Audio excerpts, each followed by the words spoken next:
So as we saw from Monday morning's stock gyrations, the worst may not be over in the markets. The fact of the matter is that nobody knows quite what to expect, quite what's going to happen next. And it's important to remember, if you're an individual consumer, an individual investor in this particular moment, it's the professionals really who are causing a lot of the bounces up and down. Most everyday investors are still trying to sort of sit on their hands, not panic, and think about what best to do.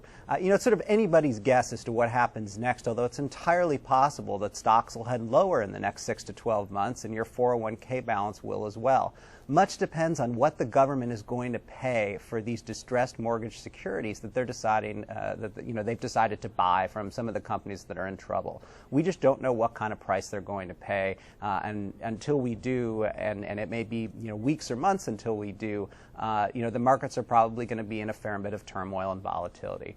Now, if you're a homeowner, the news may be a little bit better. Right now, the Democrats are pushing for a couple of things in this bill that may make it easier for companies to modify loans. In fact, the government may end up owning your mortgage if it buys mortgages in addition to the mortgage securities from the companies that are in trouble. If the government owns your mortgage, it may decide to offer better terms.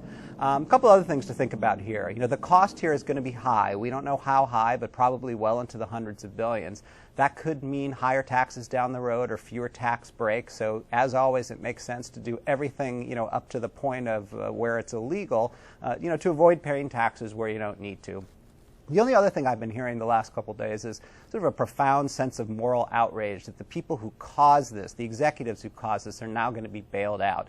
The thing to think about here is that, rather than complaining or worrying about, the fact that their companies are going to continue to exist, try to remember that, we do need to have the A-team on duty here. We need the kind of second and third level, workers at these companies to help us sort of sort this all out. We don't all want them to disappear because none of them are allowed to have a bonus that's larger than that of the President of the United States.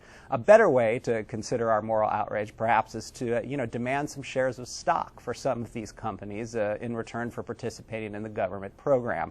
Those shares could end up benefiting the U.S. taxpayer down the road if these companies end up coming out of this okay.